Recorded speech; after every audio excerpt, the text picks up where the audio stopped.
one of the challenges that I saw growing up was as my grandma lost her ability to move and participate in things like gardening, her mind deteriorated, her attitude deteriorated, everything deteriorated. Now I started thinking, there's no way ever I would have gotten my Baba to set foot into a gym. Just wouldn't have happened. And if I ever pointed at any sort of like exercise program for Baba, no, she wasn't going to do that. But what if I could create a 7-minute routine for her that would help her feel better in the garden?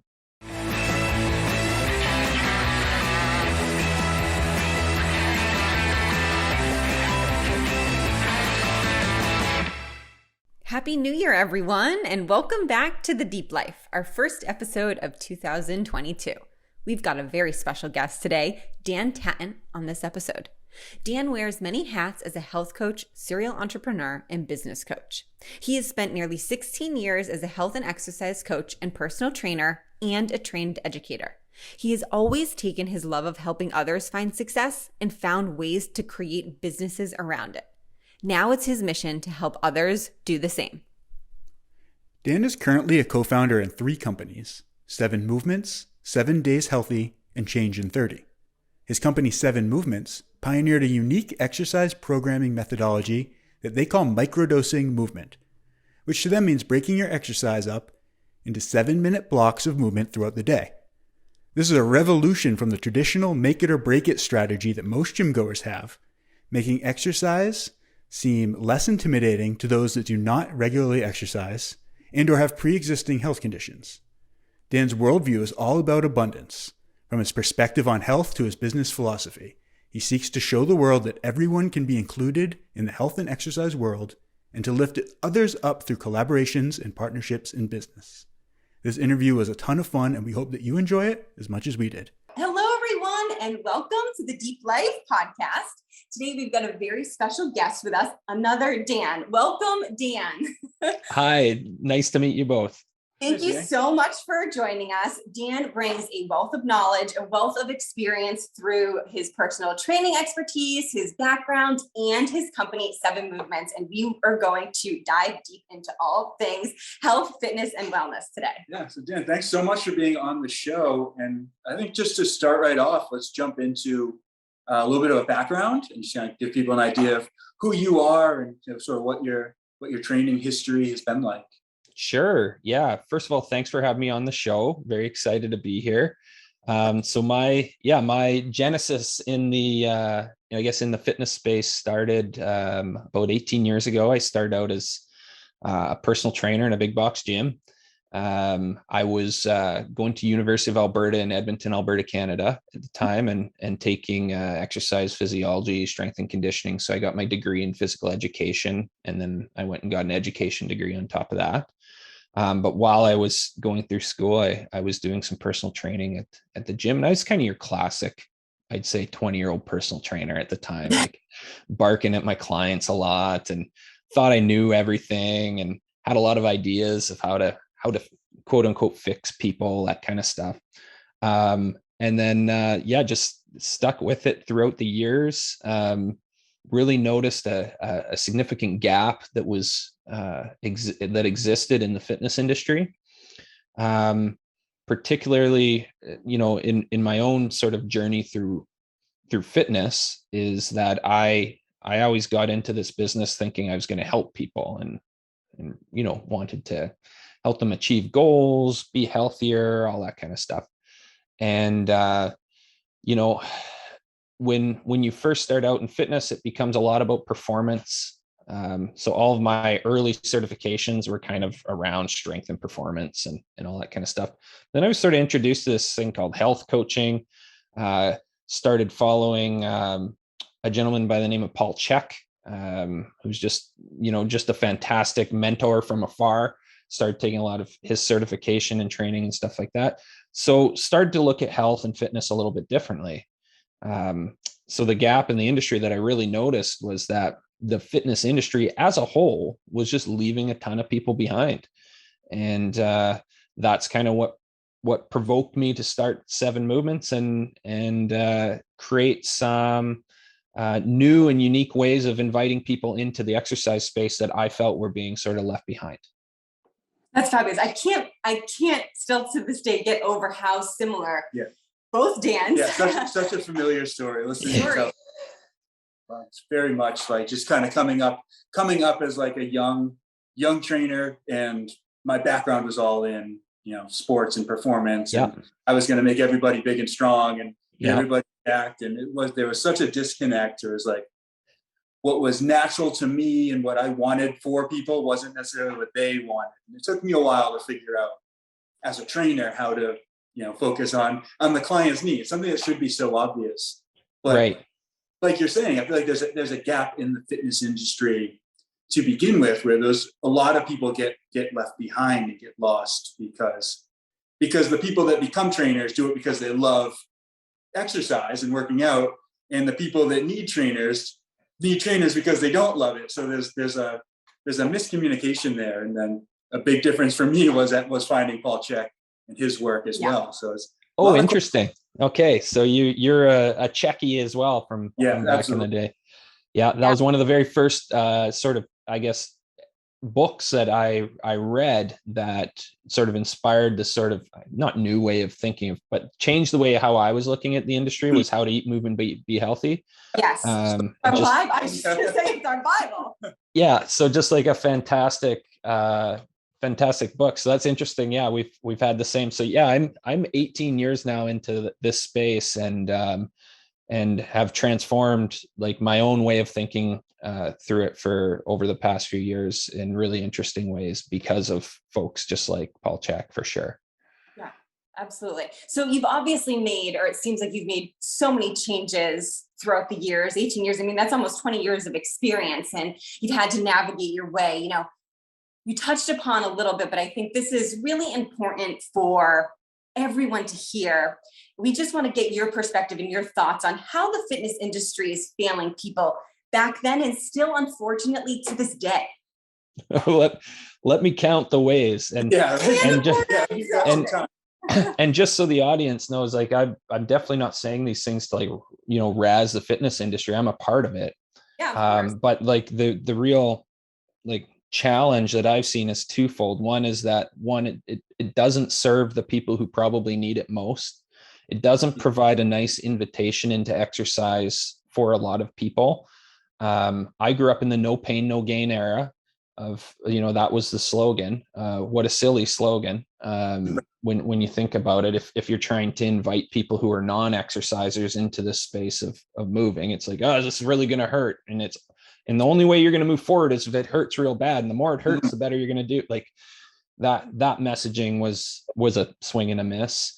And then, fast forward to today, just hashtag fitness on Instagram, and you'll see what's blatantly wrong with the industry as far as how it's presenting itself as a whole. And again, as far as there's a reason why 80% of the population does not engage in any sort of fitness related activity, right? A, they don't feel they belong there or fit in that space, or two, they just feel turned off by it because, we've got too many folks speaking a language that they just don't understand.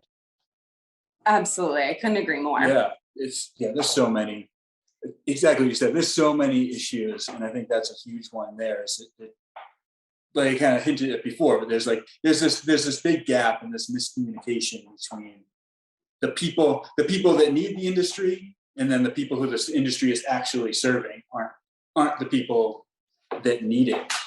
And I think just too many people get lost. Too many people are scared away from even walking into a gym for the first time.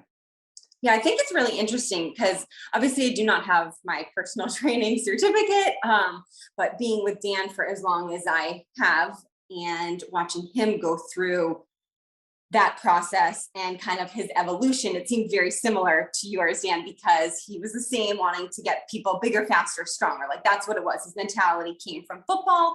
Yep. And as soon as he began speaking of Paul Chek, he started introducing me to it too. And I could see the correlations between how Paul Chek viewed health and wellness very differently than the marketing of quote unquote fitness studios and gyms, the 24 hours, the gold gyms, the, LA Fitness. And it was that grind. And coming in as a person who played sports in high school, but really never hitting the gym or the weight room, I had the perception of, okay, I need to spend 2 hours in the gym, eat less calories, and just do a bunch of cardio. And through Dan's evolution, through personal training, he was like, let's take a step back. Let's do this very small steps. You do not need to lift heavy. You do not need to spend hours on the elliptical, and you don't need to eat less. So let's reformat that, which is really what we're trying to do with momentum here, because you can't also expect anyone who isn't used to working out, even in this most moderate sense, very little, to kind of jump with both feet into this health space, because it needs to come in small doses, or you're going to set your clients or yourself up for failure. So I think that it's really interesting how your perspective on slowly transforming really health as a longevity and sustainable way, as opposed to bigger, faster, stronger right now, and then we'll figure it out later. So let's get into that a little bit, and kind of both of your perspectives on training people in that aspect, and maybe probably seeing much more results and successes from your clients, maybe. Right. Well, I know one of our slogans we always use at Seven Movements is fitness does not equal health. Right. And Love Dan, that. And Dan, I don't know if you experienced this, but like working in the gym, I always felt that I was surrounded by unhealthy fit people all of the time. Right. The super fit, ripped, you would assume they'd be on probably, the cover of men's or women's health magazine, but we knew kind of behind the scenes as the trainers working there that like these people were broken physically quite often, broken mentally, emotionally. And again, just to refer back to like hashtag fitness on Instagram, it's not hard to take a look and see, wow, there's some real, challenges as it comes to body image and narcissism and all of that stuff that takes place in our industry. Right. So I think, so we start from that premise that fitness does not equal health. It can, and it's important to acknowledge that as well. But I love what you're saying, Elise, about small steps, right? How do we, like, I've always been obsessed with the question of like, how do we invite more people into this space? How do we welcome them in? And I know from my experience as a trainer, I don't do much one-on-one training anymore, but the majority of my clients came out of the gym or a studio where they broke themselves. And that's why they're seeking us out, because they're like, my knees are shot or my shoulders shot, or I have a back injury now. And they're usually, unfortunately, coming out of high intensity interval training programs like CrossFit or Orange Theory that they probably shouldn't have started in. They could have got there, but they probably shouldn't have walked in the door and just jumped right into that. Right. Yeah. I'd love to hear your experience, Dan. Like, do you see similarities in that space?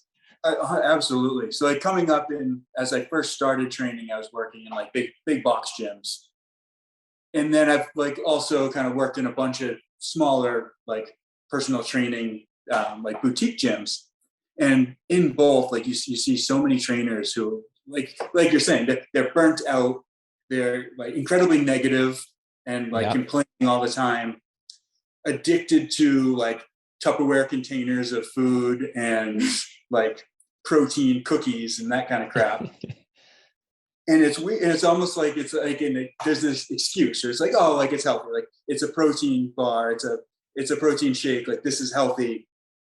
And they're not seeing like the disconnect between like telling clients maybe that you should be eating good quality food, and then they're running off to the corner to eat whatever candy bar has the cutest marketing. That's right. And then, but people are so burnt out, and it's like, you can't teach health if you don't have it. So I think that you just see kind of burnt out trainers burning out their clients. And then, like you're saying, like across the South, the Orange Theory, just kind of grinding people into the ground and wondering why they're not getting better when they're not improved. They don't have the time to rest, to recover, or to build like a good foundation of movement. Like my big thing is like movement quality. Like I don't care how much weight is on the bar. I want to see like the best possible squat that you can. Right. Well, like there's just a fundamental misunderstanding of exercise in general, right? Even amongst the professionals out there, like we're calling stuff high intensity interval training when it's high intensity steady state training. And we, and nobody really knows what the difference of that is and how that it's going to affect people differently. Right. So you have, a public who's been educated of the benefits of high intensity interval training, and they see, study after study showing all these benefits but they don't really understand what that is. And when they're walking into a gym that markets like this is a high intensity interval training program, but when you actually dive into it, and if you were to look at participants' heart rates in particular, you'd see they're getting into a high intensity steady state across the board for 45 minutes. Yeah, right? It's in a class with weights. Right. So just a classic misunderstanding of the science and of the application of that to the end consumer. Particularly, again, we're not talking about like training professional athletes here. We're talking about someone who hasn't been moving for 20 years coming to the gym, and we need to try and get them moving now. So I love what you said about movement quality. Like, how do we start teaching that as a fundamental before we start, loading up heavy weights or doing these super intense sessions? How do we get people moving better just to begin with, right? I think that really came probably from years of studying Paul Chek, because he talks so much movement quality. But another thing that he talks to is everything is everything, right? That slogan, everything is everything. We say that all the time. So where people are compartmentalizing a lot of the fitness and industry with, different movements or food or pains, they're not correlating that everything is interconnected. So talk about that too, because that's so important. Where I do believe, again, as an outsider, the fitness industry is really, unfortunately, not doing its justice telling people that. Right. Well, and to be fair to the industry, they're responding to the market, right? Yeah, you're right. Yeah, there's definitely some of that, but it's space are quite often seeking quick fixes, seeking an outcome with, as short a period of effort as possible. And of course, the industry is going to like fill that gap that exists in there and be like, well, here's a way to do it. Here's what sort of the science says, and it'll sort of work. But really what the industry a break in some sense is like, they're just responding to what the customer wants. So part of, our mission at 7 Movements, and why I love what you two are doing with your company is, educating the consumer. So they understand how to take care of themselves and how to utilize these programs effectively. You can step foot in a CrossFit gym and having a very effective workout if you kind of understand what you're doing, and you're ready for it. That other piece, you're ready to step into that gym because you've had good movement quality over a long period of time. So now you're able to participate in activity like that. But if you don't have those pieces in place on the front end, you walk in there and you get broken. And that's, it's probably our number one pipeline to our exercise coaches, right? Or broken people who participate in programs that they shouldn't have been in the first place. Absolutely. It's kind of creating those smaller, healthy habits that are going to contribute to the bigger habits of a CrossFit gym or running a marathon or something along the lines of that. Yeah. And I love what you said about like educating the clients, because it's like, but I want, obviously, like if nothing else out of this episode, people are going to come out of it wanting to be how to eat, move, and be healthy, which is a win to begin with. But after that, it's like, if you can just understand that health is a lifelong thing. And like, do you want to be healthy for the next 30 days or do you want to be healthy for the rest of your life? Because a quick 30-day challenge probably isn't the answer to get you healthy forever. So if we could get more clients to walk into the gym saying, okay, this is what I'm going to do for the rest of my life. How do I start? As opposed to like, I want to look like this and I want to look like it for my wedding in 2 months. Right. And definitely like teaching people that. And then it comes down to like establishing a strong foundation of movement. And then like Elise was saying before, it's like not compartmentalizing that 1 hour in the gym is going to do nothing if the other 23 hours in your day are setting you back. That's right. That's right. I always tell people, like, on the nutrition front, right? You're not going to get healthy by eating a bathtub full of salad one day, right? Yeah. Yeah. And then just eat like crap for the rest of the year. Like, it's like, well, I got my salad in. It's like, no, it doesn't work that way. And exercise is the exact same way. We know, like, frequency and consistency will trump intensity all day long as it comes to, like, those long-term health outcomes as it relates to exercise. So you're absolutely bang on when you're talking about, like, people understanding that it's a patience game. It's a consistency game. It's not a crazy smash and grab intensity game. That won't get you there. Not for the lifelong habits when you're sitting around at 80 and you want to be able to still move well and live your life well, right? Yeah, absolutely. And I happy to say that I did, like, Insanity and P90X and those, 30, 60-day things, and the roller coaster of losing weight, then gaining it times 2 more. And then it defeated me. I mean, I was so upset. And I know Dan was so upset watching me. This was before he got his personal training certification. But I almost was tunnel vision, kind of like you were saying. Like, I was responding to what the market was telling me to do and what Sean T was telling me to do. And I don't think that he has any ill intentions. I do think it's a fabulous aspect. Not at all. Not at all. And that needs to be said again and again. Like, all of these programs are valuable across the spectrum, right? The problem is we're funneling the wrong people into the wrong program quite often, and we're not preparing them to participate in that. It'd be like, no one would ever think to throw, I was going to say civilian, but a regular person out into an NFL game and be like, perform like a pro, go do it. And, like, they get destroyed. Right. And that's what we're doing in the fitness space, is we're throwing people into a high level of performance that they're not ready for yet. Exactly. And that's where I was. After the 30 days and the 60 days, I was, where do I go now? What do I do? Right. I'm done. I'm healthy. Yeah. You got it. Nailed it. But when you follow those programs, I mean, I was into nutrition at the time, but I was like, oh, F it. I finished this. I'm just going to have, the potato chips and ice cream. Exactly. And that's how I gained all the weight back, until I understood that health and the sustainability is going to be a journey. And I had to kind of reset my mind frame in that aspect, because then it began getting exciting.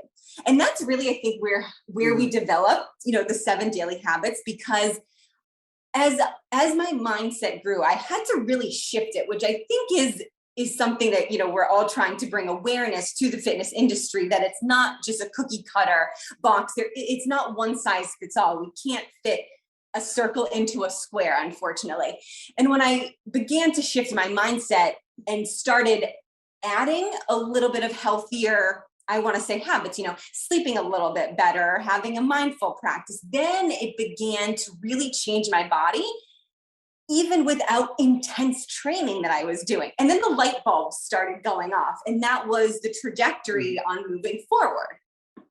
I like that. Get 1% better every day, right? That's why I love your momentum. Like that, what a great word, right? Is like really you're gonna build up to something, right? And it's a long, arduous journey sometimes, but when you stick with it, that's where the excitement starts to come in with, right? Definitely. If we get as excited around consistency as we do around, like, intensity, we'd be so good right now. We'd be doing a lot better from a health perspective. Absolutely. Well, Dan, with the 7 movements, I mean, it seems like you're doing such great work with that. I want you to dive a little deeper into that, but also you're making it really accessible for everyday people who may be intimidated with the gym aspect or just the whole fitness industry. And you have this fabulous concept of microdosing movement. And I love that. We love that. So let's dive deep into that and how you came up with that. Sure. Yeah. I mean, we sort of pioneered that concept back in 2013, I guess. And really, again, it was a response to the industry a little bit, in that when my co-founder and I got together and we started thinking about, like, interventions that would help provide an invitation for people into this fitness space that didn't exist yet. We started playing around with different ideas, and we wanted to create something that would get people moving simply. Like, hey, what can we do to get people moving? And we came up with this concept called microdosing movement. And we started a company called 7 Movements, and all of our microdoses were 7 minutes long. That doesn't mean all microdoses of movement need to be 7 minutes long, be 20 seconds long or 2 minutes long. But for us, it's 7 minutes. And our goal was to sort of increase movement frequency for people. So this concept kind of appealed to a couple of different communities right away. One was anyone who was spending any period of time sitting down. Like, oh, microdosing movement, that's a great idea, right? We need to like move more frequently throughout the day. And then 2013, 2014 was right around that study came out that you saw all these headlines saying sitting is the new smoking. Smoking, right? Yeah. And then immediately I thought of that. Yep. Yeah. And the underlying study in that, that those articles were built out of was actually quite interesting, because it looked at basically prolonged sedentary periods of individuals and compared it to people who exercise, say, before or after those prolonged periods, and then people who just didn't move at all. And when it came to long-term health outcomes, there was no difference. So it didn't matter if people were exercising or not, if they had that long period of sitting. So we saw right away, okay, we need to move more frequently throughout the day, period. That needs to be an intervention that exists no matter what. So microdosing movement really fit that category quite well. And then the second community that sort of, I guess, latched onto the concept was folks with chronic conditions. And what they viewed it as was, again, this invitation into exercise that they didn't think really existed for them. And I always tell the story, like what really started 7 Movements was our first book that was called 7 Movements to Keep You Gardening for Life. And it really focused, it was dedicated to my grandmother, because I grew up on a farm in Saskatchewan. It's like the Canadian Midwest, I guess you can call it, right? And I lived on the same homestead as my grandparents. And my grandma had a big, huge garden, like a 1/4 acre garden. Wow. And that's where a lot of my childhood memories were. But one of the challenges that I saw growing up was as my grandma lost her ability to move and participate in things like gardening, her mind deteriorated, her attitude deteriorated, everything deteriorated. Now I started thinking, there's no way ever I would have gotten my Baba to set foot into a gym. Just wouldn't have happened. And if I ever pointed at any sort of like exercise program for Baba, no, she wasn't going to do that. But what if I could create a 7-minute routine for her that would help her feel better in the garden, that she could do before she gets in, so she feels better, and then maybe a 7-minute routine when she gets out, so it'll just keep like the longevity of that. So that was what that book was all about. It was about 7 movements she could do before she went in the garden, to increase the longevity of her enjoying that activity. And I think we need to do more exercise programming around that concept of like helping people enjoy the things they already love doing, right? And so 7 Movements really focuses on those two things. It's trying to make exercise more inclusive and inviting more people into the space. We talk about the 80% all the time in our company, and the 80% of the ones not hitting recommended daily exercise targets. We feel like the 20% who are participating in gyms and studios and all that stuff, they've got plenty to choose from. Sure. Right? They're getting new programs all the time. We want to create interventions to invite these other folks into this space just to get them started. And then maybe one day they'll want to progress into a gym or a studio, or maybe not. Maybe they'll run a marathon, or maybe they'll just live long, happy lives and play with their grandkids, whatever, right? Yeah. The whole idea is we get them moving a little bit. So that's a really long, or I guess a short version of a long story with the genesis of 7 Movements. I love it. I love the grandma. Oh my gosh, it touches my heart so much. I love that is your correlation to it, and what was the purpose of it. Perfect starting point. But I think this ties in so much to what we've been saying this whole time about sort of training for health and longevity. Mm-hmm. The whole point of exercise is basically that our lives have gotten so convenient that we need to simulate the hard work that our bodies require to stay active and working. So it's like exactly what you're saying is build that foundation with just simple little breaks throughout the day so that you can go live your life and just go be a better human essentially and be like the best version of yourself. Yeah, absolutely. And the cool thing, like you'll appreciate this, Dan, like from an exercise programming standpoint, as someone who does that with your clients on a regular basis, the cool thing you can do when you microdose movement is you can progress people along in these little bits of education along the way. Like, so it's like not this big overwhelming workshop they're taking. It's like, nope, 7 minutes a day, we're going to learn a new technique we call rub and scrub that brings like fluid and hydration to our soft tissues. And then they learn about that. They're like, oh, that's cool. And then you start to increase mobility, and it just becomes that the small steps that you were talking about, Elise, earlier, as far as like guiding someone to healthier behaviors through these kind of slow, small little habits that they can build into their lives, right? Exactly. Yeah, I love that because it's just making me think too, one little aspect, the 7, minutes moving, even with the, scrubbing that you're talking about, that's going to make you feel better. So then it's going to kick your brain into, oh, okay, I want to do something else that's going to make me feel better. And then you're going to progress forward into doing, maybe a 20-minute workout at some point, or like you said, not running a marathon, but even just running 2 miles. You don't know what you don't know until you try it. And maybe there are some, little movements that aren't for someone, but there's going to be something for everybody. Do the things that you like or that you're drawn to, because that's going to continue the trajectory forward.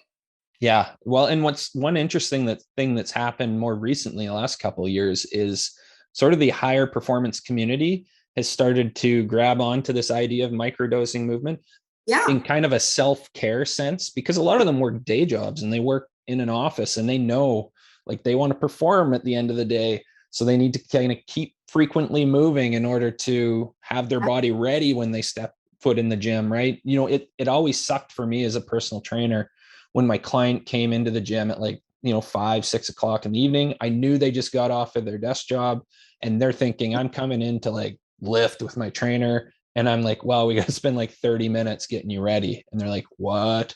And like, it sucks for them. Right. And it kind of sucks for us as a trainer, because we're like, okay, well, we got to get you ready before we can do this. So now they can do that throughout the day and come in ready for us. Yeah. I love that. I feel like that's something I almost have done like intuitively in my own life, like getting up and doing like a little stretching routine in the morning. And then like in between clients, I'll go do like hang from a pull-up bar, do a couple stretches, wait to see the next person. And I've noticed just how good I feel being somebody who was like fit and in shape and healthy, just working in a little bit more movement throughout the day. I feel better. And like you're saying, like, it's almost like I feel almost like I'm always ready. Right. But like at any point during the day, I could have a great hour-long workout because I haven't been just sitting still or not moving all day. Right. Well, there's such power in that, right? Like you're talking about, you're coming from the perspective of someone who's in really good shape already. Imagine the impact that 7 minutes has on somebody who like is going from 0 to 1. You're really going from 8 to 9, 9 to 10. They're going from 0 to 1. Yeah, right? Huge. That could literally change how every other part of your day feels. Yeah, absolutely. And which is what we were talking about kind of at the very beginning of this, how the fitness industry really isn't serving people because they're marketing it as you need to spend, an hour, 2, 3 hours on the elliptical and in the weight room. And it's, well, let's take a step back. It's really just microdosing those movements to get your joints, your muscles ready, conditioned. I mean, I absolutely love that terminology. We've been using it since we talked to you. So it's really incredible. And I love the 7 daily habit thing that you came up with. I was like, I really need to talk to these two because they're on the 7 train with us. So it was really excellent. Magic number. Dan has always liked it. We started with 6 daily habits and then added one just about a year ago with a connection that we made, and we just felt very, so 7 is the magic number. Nice. It was meant to be here. No, that's really interesting. Oh my gosh. Well, this has been so fun. Dan, is there any other like last comments you want to make or talk about specifically before, we want to also dive into, where people can find you and learn more about 7 movements and microdosing movement specifically? Yeah. No, I think we've covered a lot today, and I'm like, with everything we said and all the complaints that I sort of put out there, I mean, the industry, I feel like there's positive momentum right now, with folks like you who are doing your thing and what we're trying to do at 7 Movements.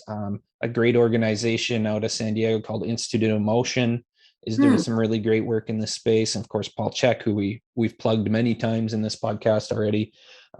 So I think we're moving in the right direction. So I'm really excited about where things are going to be in 5 years. And the more consumers we can educate on this, the better. So hopefully people are listening to this podcast and can take something, take a little nugget out of it and apply it to their own training regimen or their exercise regimen, or maybe just get started moving. I think that's great, because I think both Dans here, you found exactly what was missing in the fitness industry. And now you're on this forward path to really bringing the health that you felt was lacking. And it's like really empowering. And like, even as frustrating as it can be to look at the fitness industry where it is now, we too see it rising and getting better. And people are definitely paying more attention and kind of like awakening to some of the BS that is just taken over too many people's minds, and they're just beginning to open their eyes a little bit more and be more open to the longevity and sustainability of movements and the correct food to eat and the practices and how everything is everything. Right. Well, and I can say this with certainty, like it used to be that my favorite clients I'd have, and that I'd have conversations with were usually in like the 50 to 60 year range, because that was a period of time where they started thinking about longevity. They started having parents who were probably, 80, 85, getting to that age. So they're starting to think about longevity versus all the performance stuff. So I always loved working with them and having conversations with them. I can say I'm having those conversations earlier with people now. So that's really exciting to hear, hear a 30-year-old tell me, like, I'm really thinking about the long term. I'm thinking about what does like 65 look like for me? What does 70 look like for me? Because if we keep our eye on that prize, it's a lot easier to be patient and to take these small steps that allow us to like build those longevity habits into our life that exercise is, it's really meant for that. Yeah, exactly. We're going to end up now with a lot of people who are healthy and fit. That's right. There you go. I love that. Good. That's what you want to nice the other. Tie up, Dan. That's great. Perfect way to end it. Yeah, you're a real pro of this podcast, and I tell you. But that's great. Oh my gosh, Dan, thank you for joining us. But please, let us know what's the best, website for our listeners to go to, and any social media handles. We will link everything into the podcast show notes as well. For sure. You can find us on Twitter and Instagram at 7 Movements, all spelled out. And the same thing, that's our website, 7movements.com. Pretty simple. If you message through there, you'll get to me. So I'd love to hear from anybody who's interested in learning more about microdosing movement. Absolutely. Small steps forward. I think it's fabulous. We honestly, thank you so much. I enjoyed this conversation, just listening to both of you talk about the industry, and both of you have a wealth of knowledge. Dan, your expertise and almost 20 years in the industry and how you've evolved, and it shows. I can just feel the energy, and I love what you're doing. Keep doing it. And, thank you for being you and all the wealth and knowledge and help that you're spreading. Well, I really appreciate it. The feeling's mutual. Love the work that you two are doing. Thank you for having me on the podcast. And I'm sure we'll be connected again. Absolutely.